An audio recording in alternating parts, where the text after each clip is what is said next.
thewellnesscouch.com, streaming wellness into your lives. This is Up for a Chat with Cyndi O'Meara, Carren Smith, and Kim Morrison. Here we are, up for a chat about the hottest topics that are important to you, inspiring you to awaken the change within. I'm Carren Smith. I'm Kim Morrison. And I'm Cyndi O'Meara. And welcome to today's podcast. Now, today's podcast is a little bit contemplative, and we thought it was quite necessary given the vein of the last couple of weeks' podcasts, because what we're looking into are the different afflictions that I guess cause pain in society and in our communities. And one of the biggest ones that we were talking about was depression. And I did some research last night, and the cholesterol drugs currently are earning the greatest dollars worldwide for our pharmaceutical companies, very closely followed by antidepressants. And I thought that was really fascinating, because this one particular article that I read in Huffington Post said that pharmaceutical companies don't publish the studies that prove that antidepressants don't work. They only publish the studies that prove that they do. But 80% of people who have been tested to see whether antidepressant drugs work found they didn't work any better than a placebo, which I thought was really fascinating, considering how many people I know who are on antidepressants for a world of different afflictions, including quitting smoking, including relationship breakdowns, traumas, kids with pain, obsessive compulsive disorder, anxiety, parents, bipolar, parents. Everyone blames their parents. Yes, that's true. It's my mother. Yeah. It's always the mother that does it. It's the mother. Well, not in my case. My mum's beautiful. I think all and our so mine's nice, but mothers have always been given the bad rap. Yeah, the bad rap. And we're mothers, you and me, Kim. Yeah. And you're a mother to a dog, so your dog will be really blaming you. She's a soul mother. She's going to get it from everybody. Yeah, that's true. Yeah. Well, actually, Jet, my dog, does have bad ears, and I think he blames me. He's not listening to you. He's not listening to me, little man. Oh, sweet boy. So we wanted to go down the rabbit hole on depression. We wanted to go down the rabbit hole on the drugs around depression. We want to talk about the food around depression. We want to talk about the causes and the environments and the cures and what opportunities exist for us around depression in the context of personal responsibility. What can we do to increase our awareness and responsibility around depression, and even identifying when depression darkens our door? Because, the question that I'm asking right now, and for most of you guys who've listened to the podcast, you guys know that I was, in the grips of depression for a long time. And the question that I'm asking at the moment is depression something that we are in constant battle with for the rest of our lives once we've had it, or is depression something that can be cured? And Cyndi and I were having a conversation just before we started the podcast, and she raised a bloody potent point, bloody, where she said to me, Kazza, when you were diagnosed with depression, did the doctor do a blood test? And my answer was flat no, because all I did was sit in his room and tell him I was going to kill myself. And he went, oh, here's Valium and here's Zoloft. Knock yourself out, go for it. And then I just wondered, actually, and I'm sitting here thinking to myself now, if I mixed that with a cocktail of alcohol and just about anything else I could get my hands on, did he just actually give me a prescription of suicide there? Well, I think that's one of the side effects of some of these medications, is the tendency to commit suicide or violent behaviour. There's no tendency. That's like saying try and sit on a chair. You want to do or you don't. There's no tendency to commit suicide, is there? Oh, no, there is. There's the tendency to think. Yes, to commit there's suicide. desire. Oh, yeah, I see what you mean. Yeah, suicidal tendencies. You don't think. Yeah, I don't know. Suicidal thoughts, tendency of thoughts, yeah. Suicidal thoughts. Yeah. Whenever you hear someone talking that they have a mental disorder, we're told... health issue. Mental health issue. We're always told it's a chemical imbalance in the body. But there's not one blood test that can prove this. You don't go to your doctor, ask for a blood test to find out the chemical imbalance so you fix the chemical imbalance. You don't do that. Nobody has a chemical... or a blood test to have for a chemical imbalance in order to diagnose depression, anxiety, bipolar, nothing. Yet they give drugs for chemical imbalance, such as the SSRIs, which is a new type of antidepressant that they use, or they have been using for quite some time, which is meant to fix the chemical imbalance in your brain, which is about serotonin. Well, how do they test for neurotransmitter activity then? Is that an EEG or what do they do with the brain? Yeah. No, there's got to be a test for it, surely. Look, Google it. Google it. Move. Move. Google it. I always ask this question because I kind of go, well, how can it be a chemical imbalance if we can't test it?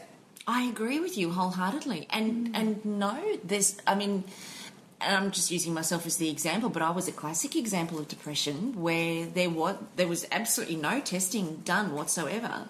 And the prescriptions for Zoloft were handed out with ease. The only thing that the doctor told me was don't try and take yourself off it. You need to wean yourself off it. So that was the only guidance that I actually got, other than take one. I think it was one in the morning or one in the night or something. Can't remember what the prescription was, but that was the only directive that I got with it. And there was no... and they suggested that I went and saw a counsellor to talk through whatever it is that I was going through at the time.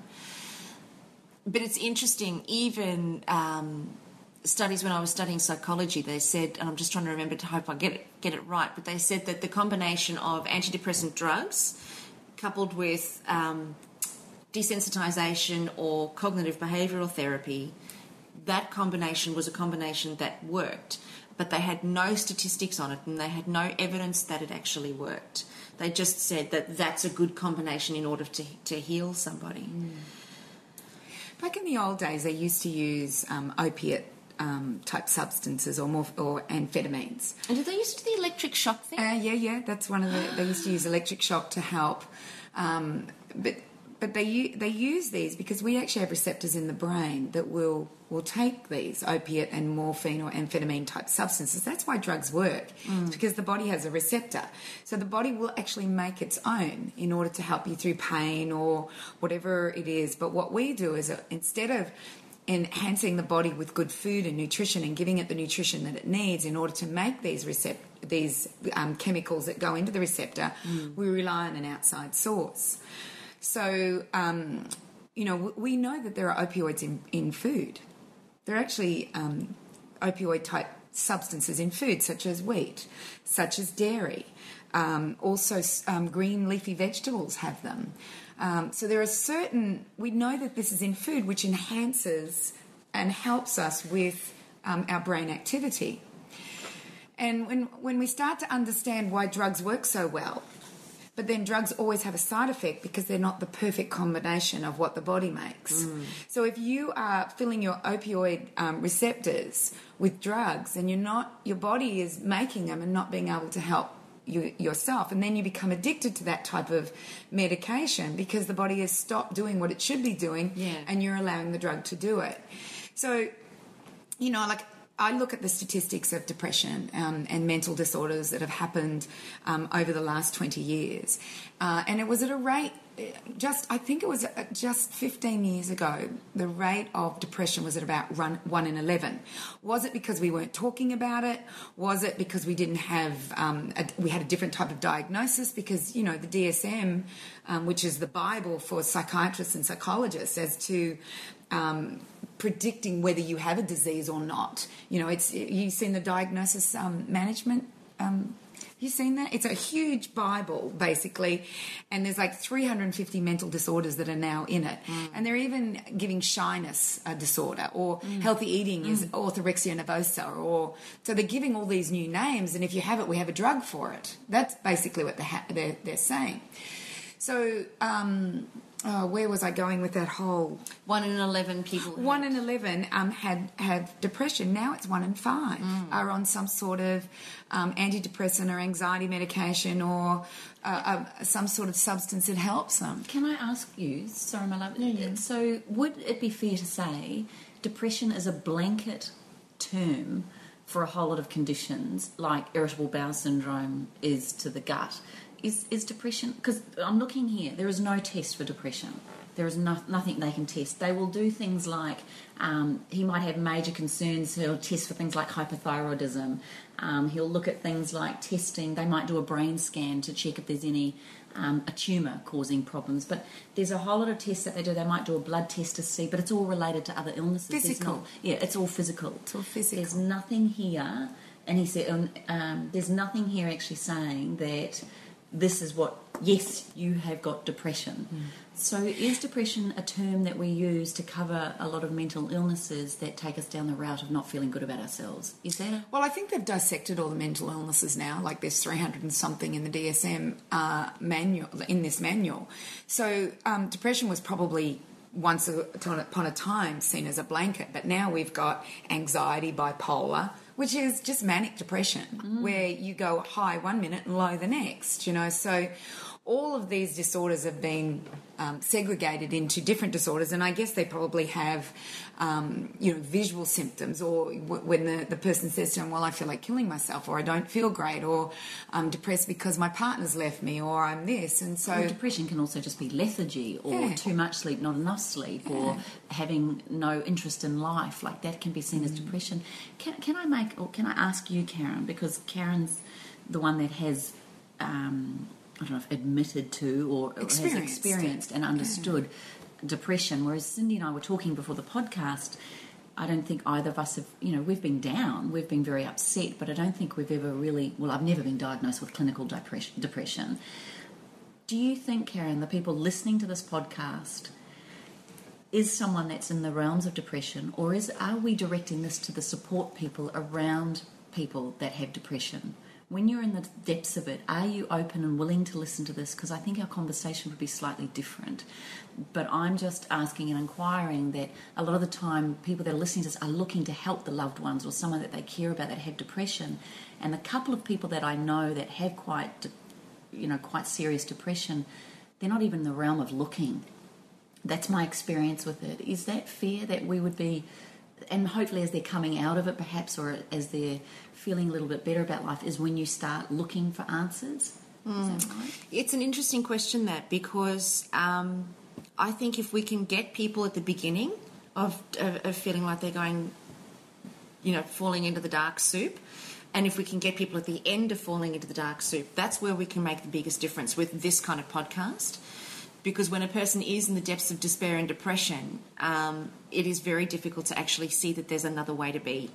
I've counselled thousands and thousands of people who they go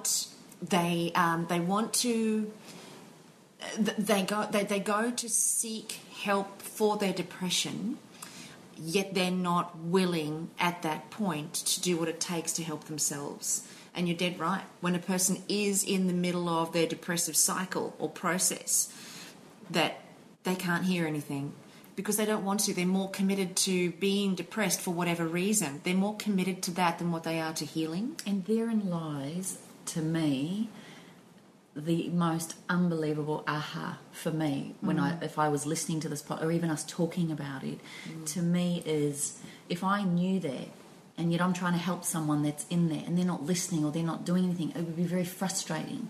So I think a lot of this could also be focused at how to look after yourself when dealing with someone that you love has depression. How can I look after me? Because sometimes that is the beacon of light, I would imagine, for someone. And rather than, I've heard you talk about it before, when you've gone, everyone's like, oh, poor Carren, she's been blown up. Oh, poor Carren, and you played into it even more. And I'm not suggesting for a minute, well, maybe we do. We manipulate it to suit us. Oh, you bet we do. Yeah. You can lay money on it. In fact, just about every person that I've met with that does have depression. I mean, of course, I will say this caveat in that if we knew better, we would do better. So when a person is in the grips of depression, if they knew how to do it differently, and be successful at it and feel empowered. They would choose that if they knew, but they don't. So they choose depression instead as a way out, or as a way of not being responsible, or a way of not participating, or for getting attention. And for people who choose that, the saddest part about it is because is that they don't know what else is possible for them. So yeah, you're right. If you've got somebody in your life that you love who has depression, the best thing you can do is be a positive example of possibility by showing them that when you take responsibility, when you do participate, look at how awesome life can be, and really allowing the person to see that, rather than being less in front of the person in order to not make them feel bad, which is what I recall happening to me. And I know a lot of people that I've worked with, their family members will play small in their company because they don't want to make them feel bad that they're missing out. So the family members won't get all excited about, winning $25 on a scratchy, or they won't, get all excited because they're all going for a picnic and make a big deal out of it. They'll play it down because they're trying to match the energy of the depressed person in the home. Biggest mistake a family member can make is to match the energy of a depressed person. Biggest mistake. It's not a case of ignoring the depressed person, because you'd never want the depressed person to feel like they're an outcast, because they feel like they're an outcast anyway, which is what's taken them down the rabbit hole of it. But if you can keep the person in your life that's depressed included with you, and not hold back in terms of sharing who and what you are and what you're experiencing, you've got yourself a winning formula. Because you're showing the person, well, you know what? Life does go on. The sun does come up tomorrow. We are going to still living our lives. We're going to love you in spite of everything. We're going to be there in spite of everything. And we're going to show you that there's a whole new possibility available. And maybe do that without expectation. If you're like, for me, when my husband was in his depths of depression, I thought the best thing I can do is provide beautiful meals, put my essential oils on, take him for walks. Take him for walks sounds like a dog. Put his leash on, his harness. But in a way, I kind of did that, but I remember getting frustrated at times, going, oh, for God's sake, how long does this take? Right? I got impatient. Yeah. And I guess from my perspective was more, just it doesn't matter. He might get it today.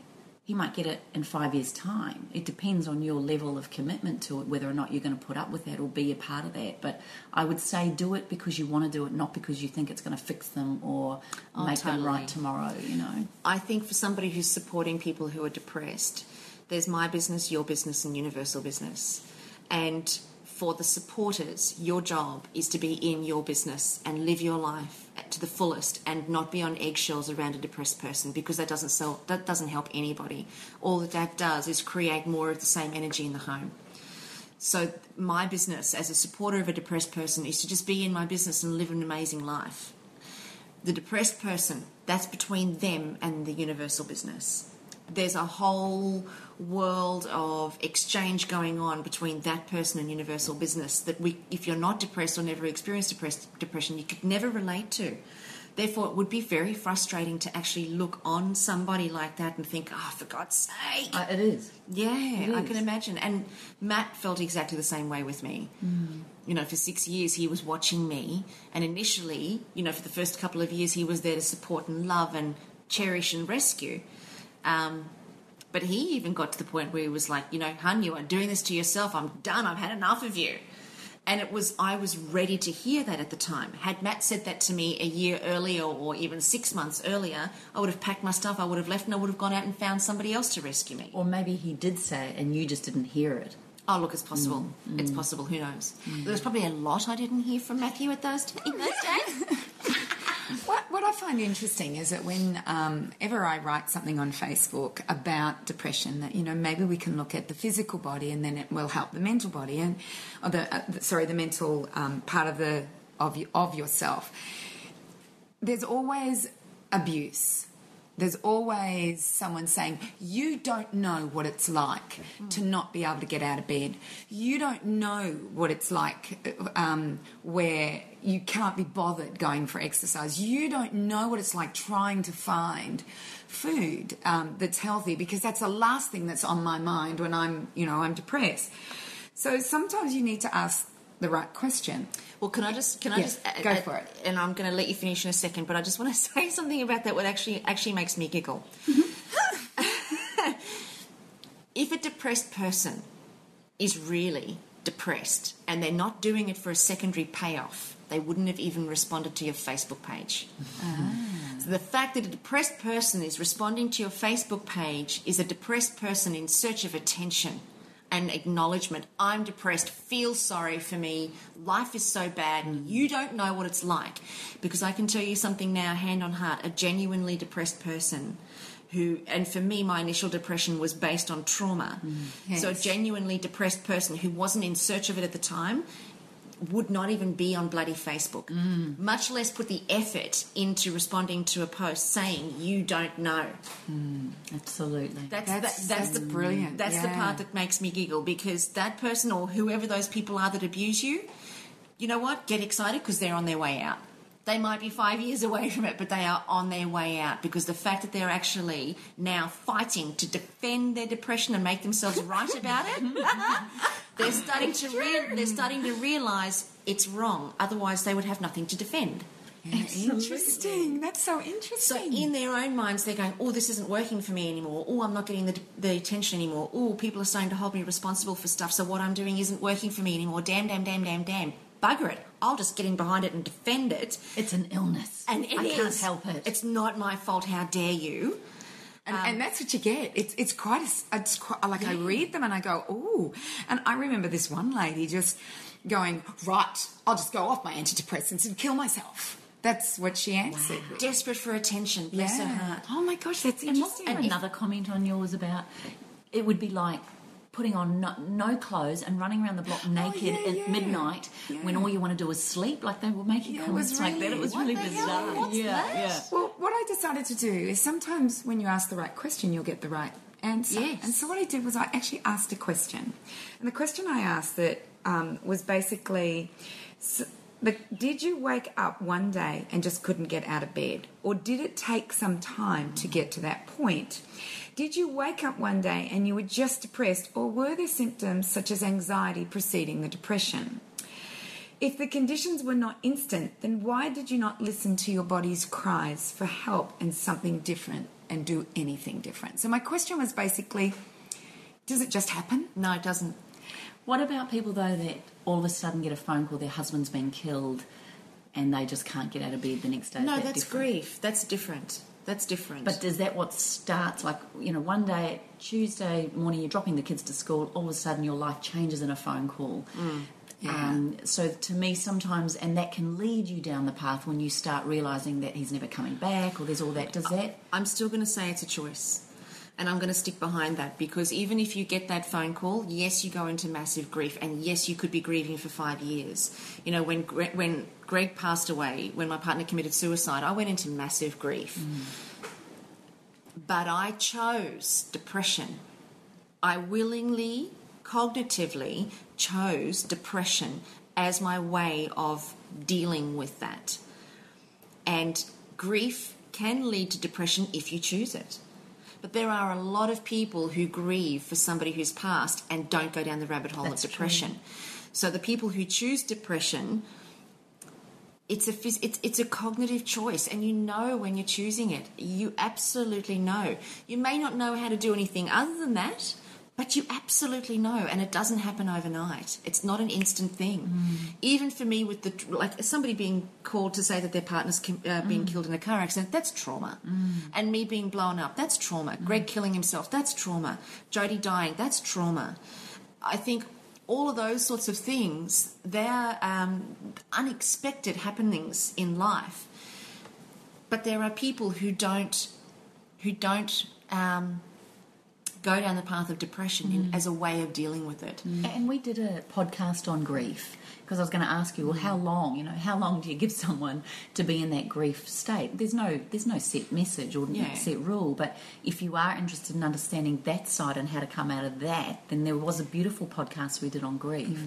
We're now talking, and I'm really fascinated by your thing of this being a choice, because I remember when Danny was so flat and so down after his sister took her life, and just was listless, didn't have that energy. Obviously was in a phase of of grief. When we went to the doctor, he didn't take any tests. He didn't do anything. He just said to him, Danny, this is a chemical imbalance. Your serotonin levels are high. This is not an antidepressant, but I'm going to put you on serotonin, which made Danny feel like, oh, good, I'm not depressed, but I just need this bridge to get me through this feeling. And I know we've touched on this previously, and I think, Carren, you were the one that said to me that, sometimes these drugs or these medications or these methods it becomes a bridge, but you're still saying, if we use that as a bridge, you're still going to have to feel it and face it at some point. So are you lengthening the process by taking an antidepressant rather than you've got to feel to heal? Is that what you're saying? Yeah, I definitely do think that. I wrote an article for a newspaper not long after I started to come out the other side. And what I remember saying in the article was, we've got to be prepared to sit in the pain. We can't ignore it. What we resist persists. So if we're in pain, we've got to be prepared to sit in it, experience it, and take whatever is there for us to learn as a result. I have a very philosophical view on pain and suffering now, over and above what I did back then, only because I'm more educated about it. But I think for the most part, we don't want to be in pain, and the people who love us don't want to see us in pain. So the first thing that people do is like, well, let's get you to a doctor, let's get you sorted out, let's not have to struggle with this. I've got a headache, let's get a Panadol, or I've got period cramp, let's get Nurofen or whatever. So we don't want to be in pain, we don't want to see others in pain, so we just go to whatever we're educated to do to resolve it or to relieve it. And antidepressants, from a society's perspective, and the statistics and the financial statistics and the income that's being generated is the absolute evidence. We are a pill popping society. We are, and we are a society in pain. We are a society that is suffering. You look at how many people, 1 in 5 now, Cyndi, are taking antidepressant drugs, and that includes our kids. So we are a society in pain looking for relief. Has society become more painful, or has it always been painful and now we focus on it more? Do we create more of like someone said to me years ago, child abuse or being sexually abused never happened as much as it does today in the past. And my question was, well, did it, or was it just not spoken about? Well, I know what happened in my family and my great-grandparents and what they did. So what? Oh, they sexually abused their grandchildren. I know that for sure. So I just even remember. And that was years ago. That was back in the 40s, 50s, 60s. And I remember even as a teenager, today it's almost cool to have a therapist. Whereas even when I was a teenager, it was more like if you had a therapist or you had to go to counselling, you were quack, you were weird, you were sick, you were wrong. So therein lies the question around depression. I'm sure through all of time, people have been in pain, people have lost loved ones, people have been hurt, they've had disease. Are we becoming now, society, so hell-bent now on discussing everything that now we're getting paralysis by analysis because we're now looking into everything and we're trying to make everything right and trying to make food easier, we're trying to make drugs make it easier? Is it... You know what? Shit happens to everyone, and I'm sorry to swear, but it does. Everybody goes through their traumas. It's not what happens to you in life that matters. It's how you handle it. And how you handle it is all based on what you're out there learning and or what you've learned as a child through a parent, or how you educate yourself. Like, you said, Carren, that, if we knew better, we would do better. Well, you did the best you could do at the time. Yeah, sure. But now that you know better, I know that the way you view all these things will be far different. Imagine having that knowledge back, when Greg committed suicide. And we always say this, we look in hindsight and we go, if I knew then what I know now, I would have coped so much better. But is this whole progression us getting to where you are now, Carren, where you can go back and analyse what had happened and understand what had happened, and if it happens again, you know exactly what to do and you know how to search for the right answers. And the way we separate the head from the body, we go, you've got depression. Well, what's happening in the physical body for you to have depression? And this is the thing, is that we've separated the head You know, anything above the neck, we go is a mental disorder. Anything below is a physical disorder or a chemical disorder. Perhaps it's all combined, and we have to be looking at both ways. So the mind will help the body, as we know in the biology of belief. And you know what believe will what do you say? What persists? What is it? What we resist persists. We persist, or what we believe happens. The same with the physical body. If we get the physical body working well, then the brain will start to work well. They're together. And I don't understand why we have to separate them. And in actual fact, we know that people with depression die of heart disease, cancer and diabetes far at a greater rate than people who don't have depression. So is it the physical body that's affecting the mind, or the mind affecting the physical body? It's a lovely, interesting. It's a lovely question there. Yeah. I'm just sitting here thinking to myself, you know, the concept of depression, really, when we really pull it apart and have a look at it, what is depression? Depression is a recreated, consistent thought system that leaves the human in a constant and perpetual state of sadness and disconnection. Now, that disconnection and sadness, you don't wake up with it. You go to bed with it, but when you wake up in the morning, there's nothing. So it has to be recreated in order for it to persist the next day.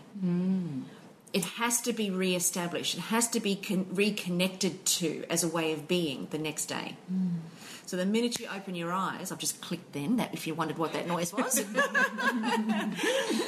The minute you open your eyes, you actually, a depressed person has to recreate that experience for themselves. So every morning and every day they're actually choosing it. And it's a consistent and perpetual way of being that leaves the person feeling disconnected and a sense of sadness. And a depressed person, even on antidepressants, although I've got to say, when I was on the Zoloft, when I was taking antidepressants, I was vague. I was vague. And I like to think I'm a fairly intelligent person, but I felt this Fog. Yeah, it was actually. It was this fogginess that surrounded me every day that kind of made me feel a bit distant, and had a distant sensation to it, which didn't allow me to think clearly in order to make other choices. So I was only, and this was the thing about the antidepressants, that I decided to get off them when I was on them, was because it didn't allow me to be able to make other choices. And it was choices even just about what I wanted for breakfast, or choices about what I wanted to do for the day. It didn't allow me the freedom of choice. It just kept me in this constant perpetual state of fognicity. Well, that's the negative side of it. It kept you in this, but someone else would be sitting there going, oh great, I don't have to connect, I don't have to relate, I don't have to be present. Well, and but see that you've nailed it. You've absolutely nailed it, because it stops the person from participating. And when we don't participate, we then we'll end up with that disconnection and the sense of sadness, because we're living in a world that we're completely disconnected to and from, and we're not participating in it. And then, of course, isn't only the natural response to something like that being, oh, well, I want to leave. If nobody loves me and I'm not loved and I'm not participating and I'm excluded and I'm disconnected, well, I'm just going to leave. And no one will care anyway. No one will care anyway. You know, you remember when you were a kid and you went to school and you had no friends? All you wanted to do was go to a new school? Same. Yeah. Same. And I like the fact that in one of our podcasts, I think we said very briefly, you know, stress. I love this quote. Stress is a perverted relationship with time. And I loved what you said, Carren. Depression is a perverted relationship with self. And I think that's where look, we all have depressive tendencies. I would even say the most positive people on the planet can have a depressive tendency if you want to. Like, things can get you down, things can get you... And sometimes it's not...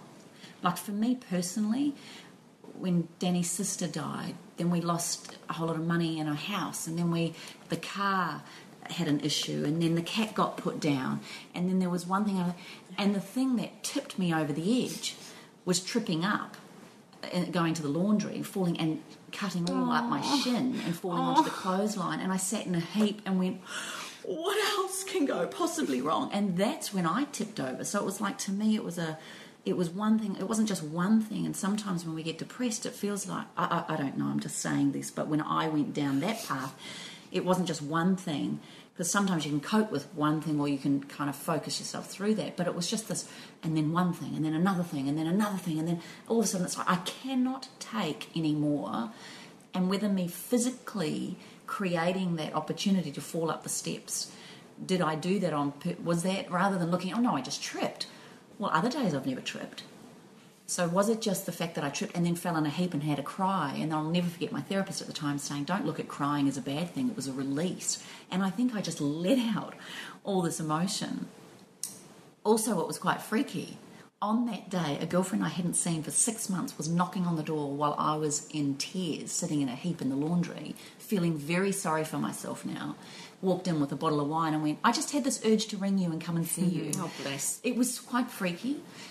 But let me say this, there was another lady that I had met, a Māori lady in New Zealand. She'd lost, and I can't remember the exact things, but let me just say this. Her husband had died. Her daughter had been killed in a car accident. One of her daughters had been sexually abused by a family member. There was another child with special needs. Like, if you look at all of those things, you would go, holy heck. But I would never have known that until someone told me, you've got no idea what that woman's been through. She had a relationship with it of, it is what it is. And I'm going to choose to be in this space. She was so beautiful, so wise. I loved being in her energy. Yet when I found out more about her, I thought, how on earth can she possibly be happy knowing everything that's gone on in her life? It intrigued me. And it brings it back to that point of you saying it's a choice. And it's a habituated choice. You know, we can all have times where life throws us a bunch of curveballs day after day after day after day after day. But eventually at the end of a week or 2 weeks or 3 weeks or a month, you come out the other side and you go, oh, for goodness sake, I've been down there, I've been feeling down in the dumps for long enough. It's time for me to pick myself back up again. I think the distinction with depression occurs when you recreate the choice over and over and over and over and over again, which then lays down a very strong, well-worn neurological pattern in the brain that says, when I wake up, I will think X, Y, and Z, which will then make me feel X, Y, and Z, and then the body will respond to that, however that responds. And you actually recreate that for yourself every day, and then you go to bed with it, and you wake up in the morning and you recreate that for yourself. And I think it's that then, well, I don't think, I know that's then what creates what we now diagnose as depression. And do you think, sorry, interrupting you, but I'm just going down this other path of when you are in that space, let's say your partner's walked out on you and you thought you were going to marry them or whatever, and you sit there and you've got girlfriends that go, asshole, bastard. You're swearing. Sorry, but that's what you'd say as a protection mechanism. Probably a little bit worse. A little bit harsher. Yeah. A little bit harsher. But what I'm saying is that it's okay to have a bleat and a thing, I think, at times, and to feel sorry for ourselves for a moment. I don't think there's a problem with that. No. But if you're constantly surrounding yourself with people that have that same energy and that same thing, whereas I find when I'm down in the dumps and I talk to you both, and two women like you, that you actually listen to me. You listen, and then but you don't go, neither of you ever go into, oh, life sucks, wasn't that a bitch, I can't believe it, oh God, you poor thing, poor, whoa, whoa, whoa. You both go into, wow, have you looked at what you're eating, sweetie? Or you'll make me something, or you might turn into and go, sometimes you've got to sit there and ask yourself, who am I being in this moment? And you give me strategies on how to deal with it when I can't think for myself in that moment. That to me is a key of being a support person of someone. If you can't help the person, then maybe investigate ways, tools, strategies, essential oils, food, nutrition, all those things to support the person through that, rather than, like you said, buying into and staying at that vibrational level. Is that a way to help heal society's approach to depression, that we don't all buy into the fact that it's a condition or it's a... I think so. I think that we can put a lot of energy into making something out of nothing. And I don't suggest, and please don't hear that the wrong way, in that our experiences are not nothing. Our experiences are real. But I think that our medical industry has gone ahead and created a series of drugs and medication to medicate for life. Death is as much a part of life as life is a part of life. Pain is a part of life and growth as much as life is a part of life. These are all experiences that are a part of life. And as you say, Cyndi, our body is designed to deal with these things. We just have to give it the ability to do that in a wholesome, nutritious way. And I think the same is true with our mental processes. We are going to grieve. We are going to go through painful times. We are going to go through separations. We are going to experience death. We are going to experience loss. We are going to experience those things. Being blown up, no one would never expect that would actually be a part of life. But in today's society, it actually is. Experiencing loss through terrorism and things like that, it's a part of life. The circumstances, I think this is the thing that I really want to get out of this, is that the circumstances might be different. I might have been blown up. Not everybody's been blown up. I might have had suicide. Not everybody's had suicide in their life. Somebody loses a grandparent. Well, for the most part, we're going to experience that. Somebody loses a parent. For the most part, we're going to experience that. So there are certain things that we are going to experience, and there are some things that we're just not going to ever imagine could happen in our lives. So the experiences are different. The package that our experience, that the feelings comes wrapped in, are different, but the feelings are the same. If I lose a dog, to me, that's world, earth-shattering stuff. If I lose one of my babies, and when I lost Dolly, my little Maltese, that was earth-shattering, and that was a month on the lounge. I just honestly thought, can you just pack me up in a box and put me in there with her, because I'm just not going to survive this. So even though our experiences are different, the feelings are the same. So it's part of life. Those feelings are a part of life, and our job is to sit in the experience, not resist it, but to sit in it, participate in it, because it's a part of life. And if nothing in our life is a mistake, how can pain be a mistake? How can suffering be a mistake? I know we don't see it at the time that it's occurring. I really get that. But there is always an opportunity for us to become more as a result of our experiences. That's another choice. If we don't numb them. And the way we numb them is by taking medications. Or drinking. Or drugs. Or food. There are many ways that we numb those experiences, and sometimes we have to experience them in order to move to the next level. Otherwise, we just sit at, this life is about growth. It's about learning. It's about education. It's about love and joy. And when you numb yourself with food or alcohol or drugs or medication, you don't get to experience life at its fullest. I want to tell you something that I came up with the other day, and goodness only knows where it came from. I was speaking on stage, and what I was saying, I was having a very similar conversation, Cyndi, and I was saying that from a psychological perspective, we are, from a humanistic perspective, we're part of the universe, and the universe is constantly expanding. So the soul and the deepest part of us is in constant search of expansion. Now, because we're in constant search of expansion, there are those of us who will study to expand. There were those of us who will learn and educate ourselves and use knowledge as a way of expanding ourselves. And for the most part, most of us, always want to grow. We always want to use our life as an opportunity for growth. So from a psychological perspective, growth and expansion equals living. That's life. At the deepest level of us, growth and expansion equals life. At the deepest level of us, death equals stagnation. When we stop, that equals death. And from the deepest psychological perspective and the primal part of our brain, when we stop, that equals death. So we can still be alive, but experiencing death, if that makes sense. Yeah.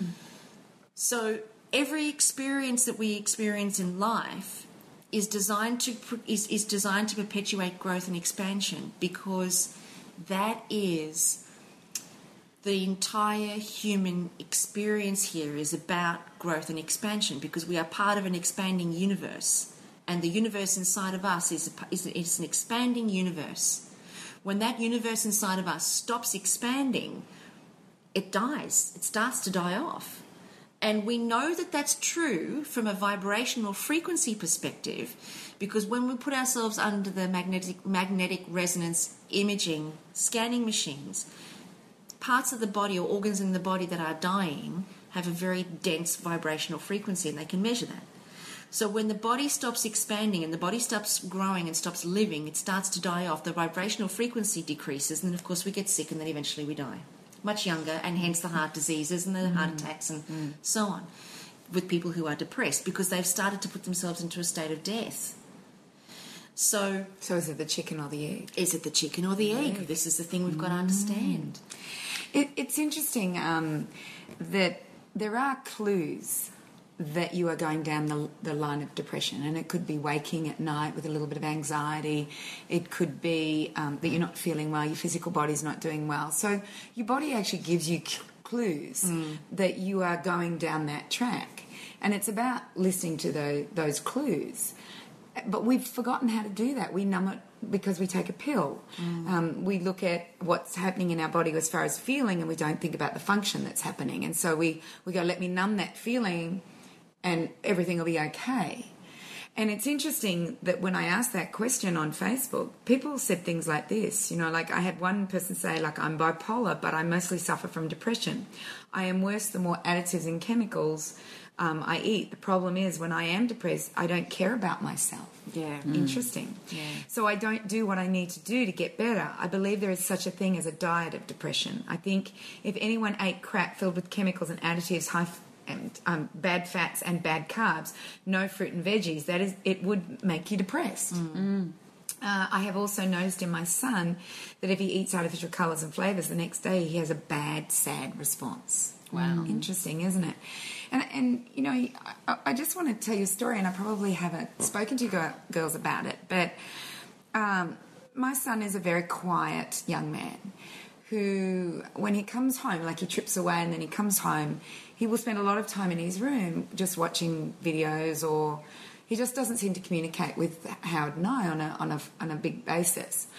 Anyway, he's just come back from Canada about 7 weeks ago now, and he's starting to have male pattern baldness, which is really hard for a young man.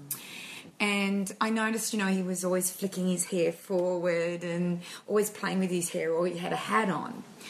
And I said to him, mate, why don't we do something about this? So the first thing we did was we went looking at places where he could get help. So all the big clinics, there's Ashley and Martin and all those, they all gave drugs. They all gave medications. And guess what one of the side effects was? Baldness. No, permanent impotence.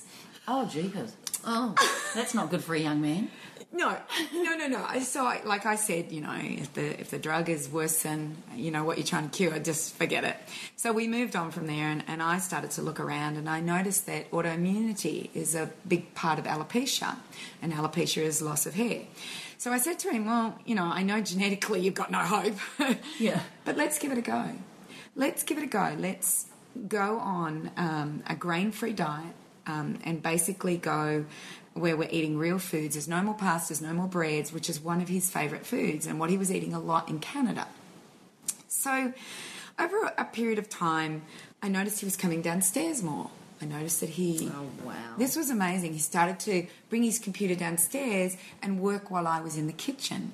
He started to interact with Howard and I in amazing ways, but I didn't think about it. And he said one day to me, and this was only a week ago, he said, I'm so happy, Mum. I've never been this happy. Wow. He said, I'm really content as to where I am now in my life. And I just thought he was getting, he's 24 and he's getting older and life's good for him.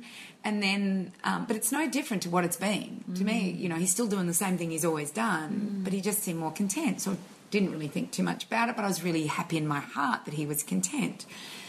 Then Tanya had to be picked up from the airport. Now, I would normally fight with my son, Tanya being my youngest daughter. I would fight with my son because I couldn't do it to go and pick her up. He suggested, because I was doing my health retreat, he said, Mum, I'll go down and pick her up. I won't leave, because he was leaving for a 3-month trip. He said, I won't leave till the next day. I'll go pick her up and bring her home. And I went, okay. Oh, wow. And then Tanya and I were sitting down that night. She'd been away for 3 months, and we were sitting down that night, and we were just kind of catching up on what her life had been like. And she said, by the way, Mum, what's Brogan on? I've never had such an amazing conversation with him in my whole life. We talked the whole way home from the airport. I went, really? Didn't think any more of it. A couple of days later, I'm talking to his mates, and one of his mates said to me, Cyndi, I'm feeling really tired and exhausted, and this is a 20-year-old kid. And he said, what have you got Brogan on? Wow. He's got more energy than us. He sits out on that surf for 5 hours, whereas we're tired in an hour. He's on. God. You know, there's a beautiful thing here. I was just looking at this. We're all looking at the negative aspects of a drug, but there's a love drug. There's a life drug. Yeah. That's the drug I'd rather be on. This quote here: romantic love is mental illness, but it's a pleasurable one. Yes. Yeah. It's a drug. It distorts reality, and that's the point of it. I think that's amazing. It is. Being healthy is a drug. I get a kick. I get a buzz when I get back from a walk. That's the drug I want to be on. If it's considered that something that distorts reality, when I come back all of a sudden I can beat anything, you know. And, you know, gambling is a mental illness unless you're winning. Yeah. Only when you're losing is gambling a mental illness. Isn't that amazing? And it is. And what I would like to tell people, what I believe is happening, is that it's not that he's getting his hair back. He's getting his life But he's getting his life back because he's actually gone off foods that probably were causing a problem with his physical health, and then causing, because alopecia is there's something wrong with your physical health, which we're now learning. But the most fascinating of all is he calls me into the bathroom just a couple of days ago and he says, "Mum, my hair's not falling out anymore. It used to fall out in just droves." He says, "It's not falling out anymore. It feels really different." And he says, "Look, New growth. I've got new growth." And he, you know, and I just went, "Well, darling, we've only been doing this, 7 weeks now. You just have to keep going, and you cannot." You know, you cannot change what we're doing, and you can't just bring in pasta and breads and cereals. Not that he ate cereals, but that's all part of it. But I had the realisation that if you put the effort in as a family with someone, and maybe my son, without realising it, was a bit depressed with his life and spent his life in his bedroom and spent his life, you know, on social media and watching videos. And when you allow the physical body to get better again, then the mental brain starts to get, you know, it starts to think, life's good, life's great, I want to interact with my family and friends, you know. You've got your own natural endorphins are creating that feeling. Yeah. Well, when you think about our kids that are, you know, the ADD and the ADHD and all the behavioural issues that happens with our kids, you change their diet and you're living with a different child. The same would definitely be true with adults. So what sort of foods, let's give some strategies and tools here. What sort of foods would you be, and we all know, try and go chemical free, try and reduce processed foods and all that, but Cyndi, is there anything in particular that you think would be a great way? To me, I'm just thinking of, you know, meat and 3 veg might be a good start. It's a great start. Yeah. If you're a meat eater, that's a great start. Yeah. Meat and 3 veg. I just mean keep it simple, a typical strategy that we always all talk about. Maybe. Well, I love Sean Croxton. Sean Croxton says jerf. Yeah. Just be a jerfer. Just eat real food. That's it. But is breakfast cereal... People are thinking breakfast cereal is a real food. They think bread is a real food.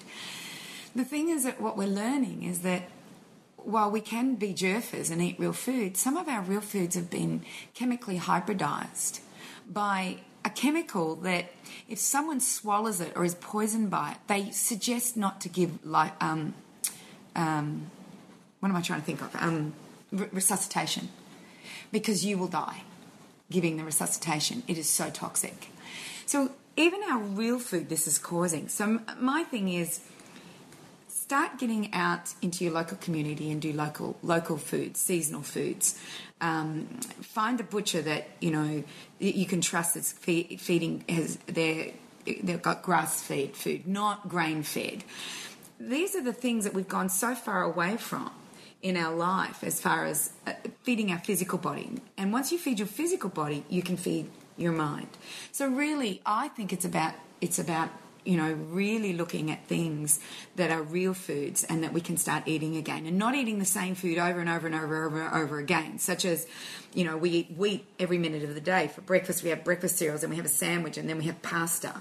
And perhaps looking at those foods that you're eating way too many of and get rid of them for some time and start eating foods that you maybe haven't been eating, such as meat and veg instead of pasta and cream and mushroom sauces, such as a salad and meat for lunch instead of a sandwich. And for breakfast, let's start eating eggs again and start going back to the way foods used to be. So that's in its simplicity.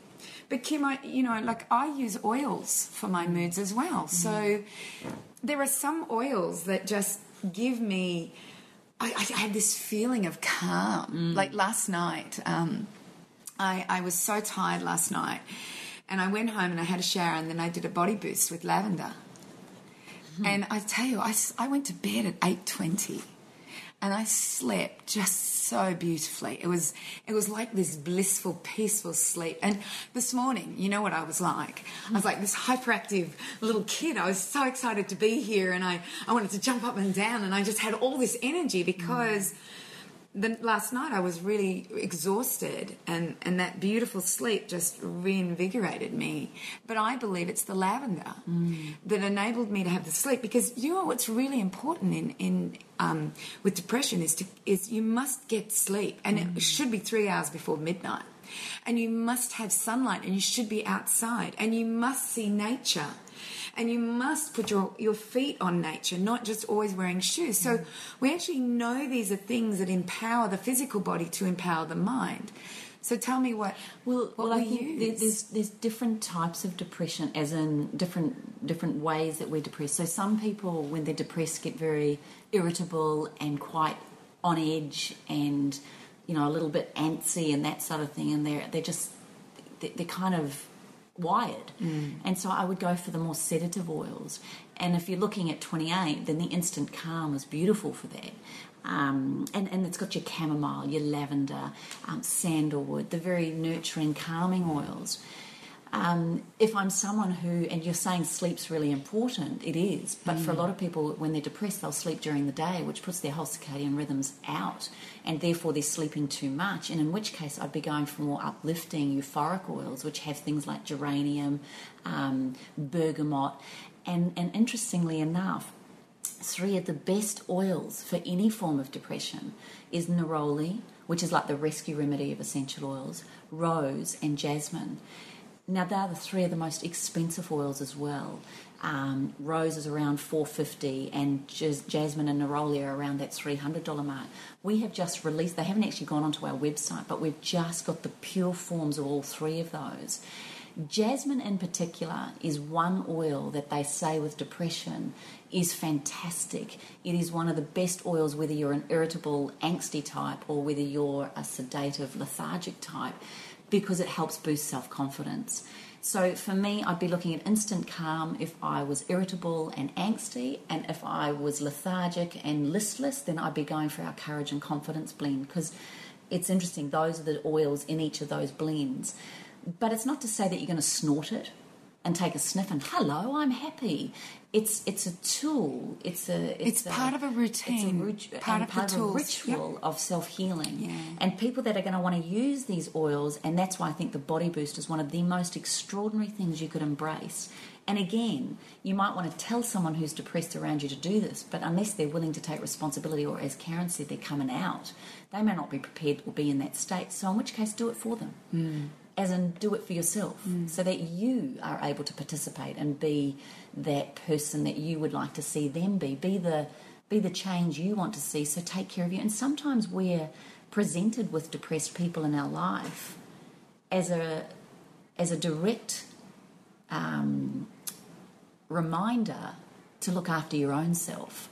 I think sometimes we're presented with illnesses and problems in our lives, or people with those illnesses and problems, as a direct check-in to how you're looking after yourself and what you're doing for you. And that's why I find essential oils are such an extraordinary anchor.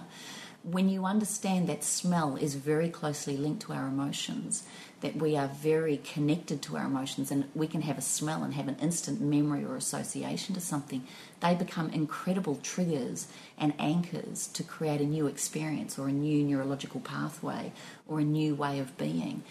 When you understand the science behind essential oils and smell, I get very excited. For me, it's always been my anchor. And my kids know, because I've done it for them, whenever they've gone irritable and foul, I'll put a bath on with instant calm. Now, if I'm getting irritable or stressed, or even Jacob yesterday said, Mum, the house is a bit stressful lately, which oils are you going to put in there? And I hadn't even thought about it in that moment. I'm going through a bit of a tough time at the moment financially with a couple of challenges, and I'm thinking, I'm in this whole thing and I'm eating okay, But the one thing I do every day for everyone else, I hadn't even thought about putting my oils on for me.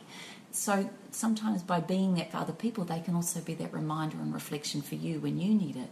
And I think you're right, Carren, when you're in the depths of it, you don't necessarily think about doing that. But we can be that adjunct, that conduit, that tool for someone else when they're going through it. And guess what? If they're living, they're breathing. And essential oils will have an effect. It's the one tool that crosses the blood-brain barrier instantly by inhaling. So stick a vaporizer in their room. Use a spritzer around them. Put a bath on for them. They might go, oh, it doesn't matter, or they don't care. But you're able to contribute in some form of positive way. And if nothing else, I feel better when I put the oils on. I think what's important here is that we need to understand maybe how the body whispers and then eventually screams at you, and that depression is not something that just happens, and that start to listen to the body and start fulfilling rituals such as oils and food and getting outside and getting sunshine and being around positive people and looking at all of these things so you do not get to this point of depression. If you are at the point of depression, it's probably about slowly starting these rituals and food changes and getting outside and having the support behind you. So no matter where maybe just to interrupt you. Yeah, go. Maybe the first question you've got to ask yourself is, do I want to get out of this? Yeah, good point. Because you're not going to take on those rituals and things if you want to stay there. I'm only saying that based on what you said, Carren. You make a choice every morning when you wake to either recreate that or what am I going to do differently to get out of that. So, yeah, we can give you all of these strategies and tools, but if you are someone who's coming on the way out, then maybe the first question you say to yourself is, I'll do what it takes to get out of here. Do you know, I'm sitting here listening to you guys and I'm just thinking to myself, there's another level, there's another question. Because you ask the right question, you're going to get to the answer. Dealing with the depression is almost like chasing the horse after it's bolted. So to try to address the actual depression issue, it's too late. You're already in it. I think there's two things to explore here in that when you start going down the depths of depression, that's the opportunity to nail it, to get it, to pick it up, to listen to what the body's saying. Because it is a choice and you are choosing it. So as soon as you can interrupt that pattern of choosing, you've saved yourself. And then hold yourself responsible and accountable for choosing something different every day, and it interrupts the pattern. But once a person's actually in the depths of depression or the grips of depression, it's a constantly recreated thought pattern. So the question to ask is, what's the payoff I'm getting? Instead of asking, do I want to get out of this? Because the answer is always going to be no. Because the perceived benefit of being out of depression or not experiencing depression is not as good as the payoff you're getting when you're in it. So if you can realise that you're getting a payoff when you're in depression, and the payoff is always something yuck. It's like, I don't want to be responsible, I don't want to have to participate, I don't want to be accountable, I want attention, whatever, it's a yuck thing. I want to be right that the world is so wrong, and I want to be right that I'm so bad and I don't deserve to be here. And you don't understand and you don't know what it's like. And yeah, well, ever there's that payoff happening, that's the addiction. And depression... this is going to it's going to go down a rabbit hole here that we don't have time for. Depression is like it's an addiction, and we go in search of our addictive fix every morning when we choose in favour of that payoff. We choose in favour of attention, or we choose in favour of not participating, or we choose in favour of being right. That's an addiction. So really speaking, depression is an addiction. Depression is an addiction, and addiction is a choice. Yeah, you're addicted to the payoff. And we treat the sadness, we treat the devastation, we treat the disconnection. And I think that there is the disconnection from self. It's the perverted relationship with self. Is that we're thinking what we're dealing with is a sad person grieving or a sad person who's gone through trauma. We think we're dealing with that. But what we're actually dealing with is a person who's addicted to a payoff. Why did we go in search of the payoff? Why did we go in search of getting attention, not participating, not being responsible? Why did we go in search of that in the first place? If we can nail that, we can nail depression with people. And we go in search of that addictive behaviour, I believe, because we have lost connection with ourselves. We've lost ourselves, and we've thought that getting attention from others, we've thought that not participating, we've thought that not being responsible would make us feel complete. But all it does is it has us have this very vague relationship with life and a very vague relationship with ourselves. If we can reconnect with the self, if we can be there for ourselves, if we can spend time with ourselves. You know, the best thing I ever did when I was going through my worst stages of depression was I took myself off to the Golden Door Health Retreat, and I so didn't want to go because I so knew that I was going to come out the other side of that experience with solutions, tools and answers, and I didn't bloody well want to go. But, just as life would have it, I went. So is it just as quick as it is to, say, have a traumatic experience, losing someone, shock, go through trauma, whatever it is it just as quick to come out of it as in... No, it's... I don't think it is. I've seen... it takes ages. No, but I'm going to say this to you. Matt said to Carren, you're doing this to yourself, and she had an aha. Jacob had me on the floor and went, Mum, there's a massive diamond in the middle of a mountain and you're just trying to get to it with nail clippers. I believe it is instant. It might not be the path to get out. It might be a process to get out of it. But there must be a moment that has you go from, I don't want to do this, I don't want to play, I want to stay here, I want to do that, into, actually, I do want to do something about it. There must be a trigger. I think I think a person's got to be ready to hear those things, because when you're in the depths of despair and depression, you can't hear those things. I get that. But at some point you'll either hear it or you'll still not keep hearing it. There must be a moment that has you go, shite, I need to do this. I was at the right time when Matt said, you're doing this to yourself. Yeah.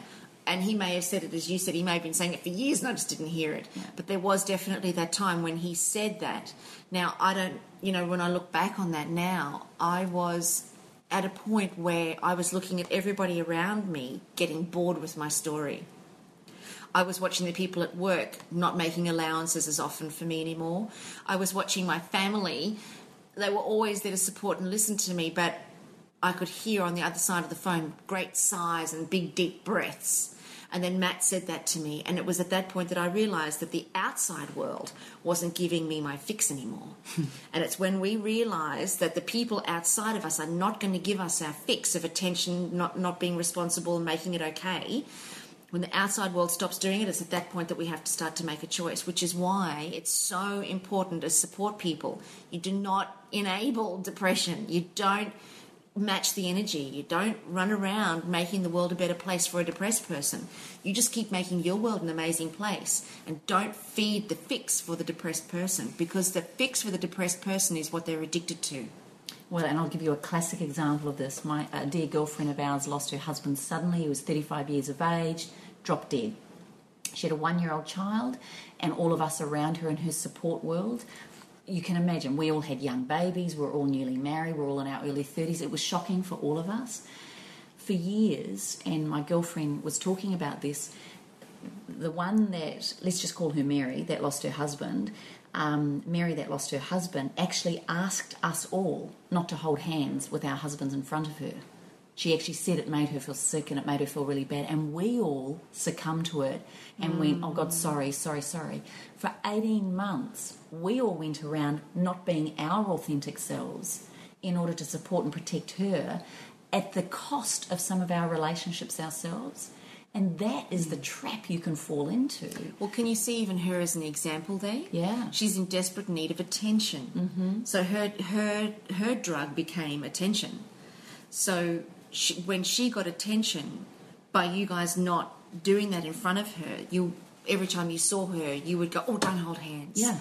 And then she would get her fix met. Yep. That she was, whatever was going on for her. But, ultimately it was about attention for her. And she got attention from all of you, which made her feel better. because she wasn't making herself feel better. That's the perverted relationship with self. She was incapable. She wasn't incapable. We're all capable. She was choosing not to make herself feel better. She was choosing not to be there for herself. She was choosing not to love herself and not to participate with herself. She was choosing not to take responsibility for herself. Therefore, she went and made it your responsibility to make her feel better. And while ever you guys did that, you enabled and perpetuated the problem. Exactly. That's just so fascinating, Isn't it? Yeah, it really is. And if we can get to the payoff, if we can get to what the fix is, we can solve it, or the person can solve it. But it's a harsh conversation to have with somebody who's depressed, to say, well, what payoff are you getting out of this? What are you getting to escape? What are you getting to be right about by being depressed? And it's somebody who's going to have the guts to have that conversation. And timing is everything, because I will actually say this as a caveat on that. There can be a time when a person is so disconnected from themselves that to have somebody come down hard on them in that respect is enough to push them over the edge. And I think that's the fine line you've got to be playing, and that's the fine line you've got to take. But that's also not your responsibility. Well, it's not your responsibility. My suggestion for people who are supporting depressed people, if you don't want to have that conversation with them, just don't enable them. Start there. Yeah. Don't enable the issue. Don't make it okay by feeding their addiction. Don't make it okay. I think actually there is also another level that we haven't even spoken about. And the reason I know about this level is that I have a very close friend. I went through university with her. Her and I had children together. We go on family holidays together. And she has everything.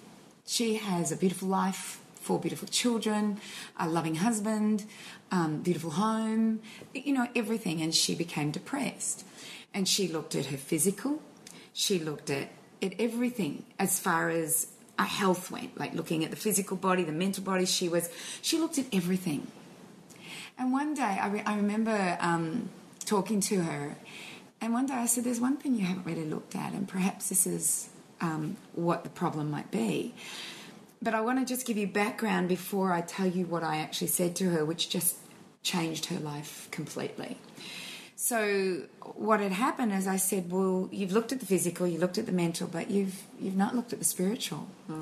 Perhaps there's something that you need to learn by this. Perhaps you need to start looking at your spiritual life. And I told her about a book that I read by Dr. Brian Weiss, which was Many Lives, Many Masters.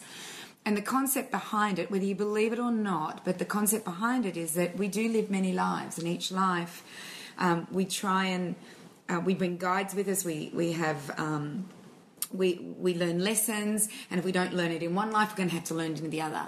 But our main aim at the end of all this is to go back to source, back to we are all connected, we are all one, we are all loving beings. And I said, I suggest that you read this book. I suggest you get it out and you start to read it, which she did. It's because she was really looking. She was doing everything she could do, but she still had depression.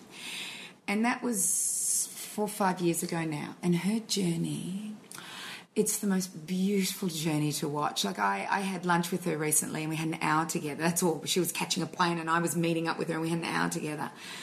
And I just said to her, I've never met a more peaceful person who understands their journey in life, and her relationship with her husband and her children has just been enhanced by her realising that hers was a spiritual journey. It wasn't about, she was doing everything right, but in the end it was about, why am I on this planet? What is the purpose of my life? Why do I need to be here? What is it that I need to do? So she started to ask different questions. And by asking these questions, she actually, she got different answers. And it's beautiful to watch, just to see her now out of that depression and forging a life that is changing people's lives. She's just a mum at home. But by what she's learning and connecting with and changing, she's actually changing other people around her, including me. All I did was say to her, read this book.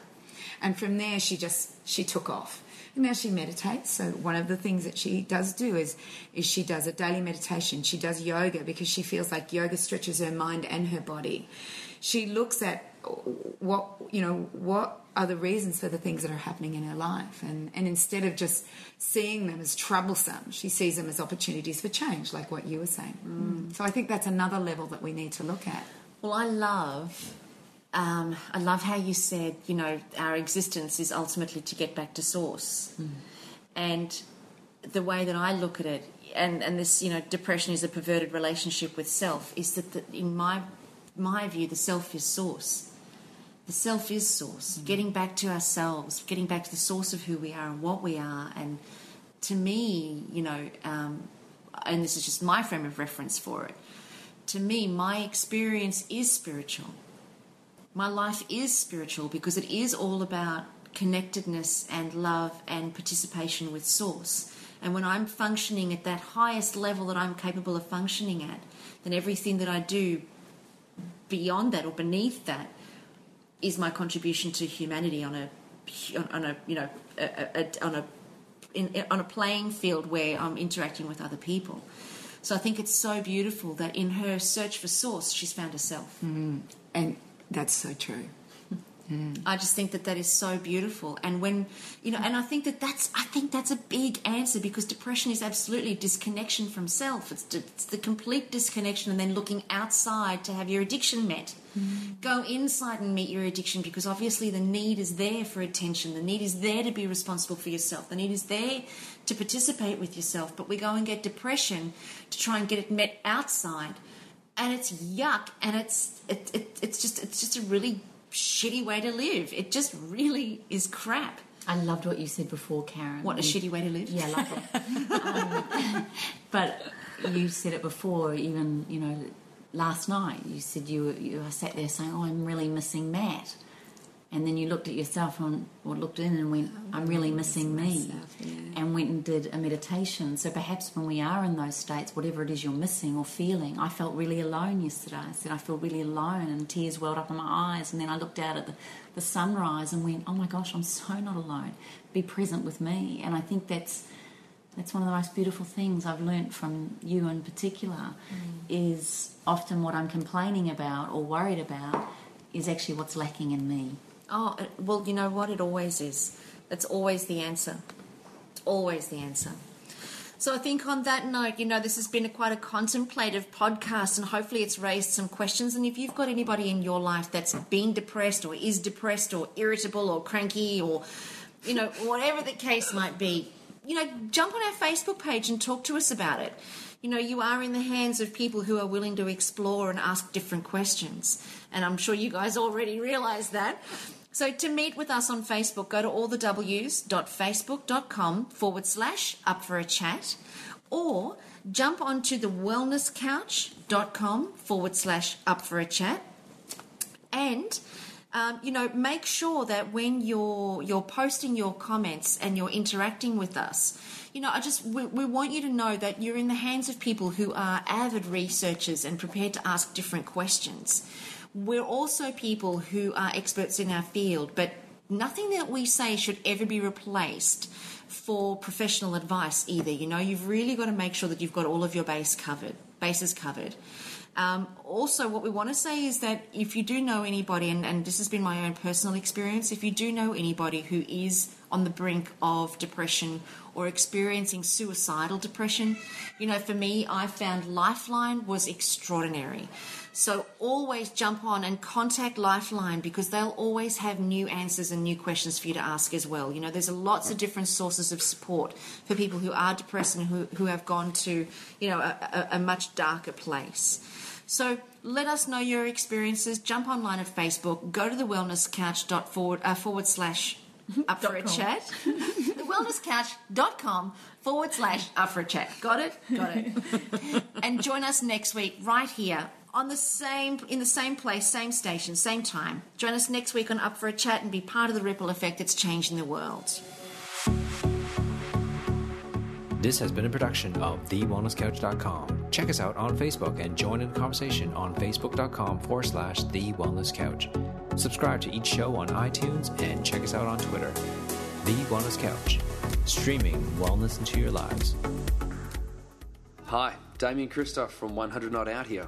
You know that your health is a direct reflection of your peer group, right? So have you thought about bringing a group of people to our Melbourne Wellness Summit? Your colleagues, your friends or your family? We've got great packages for 10 or more people to the summit, which will be held at Crown in Melbourne on Saturday, August 17. It's going to be 10 hours of powerhouse wellness featuring my Wellness Guys teammates, of course the Up for a Chat girls, world-class exhibits and loads more. For group discounts and to secure your spot, go to www.thewellnesssummit.com.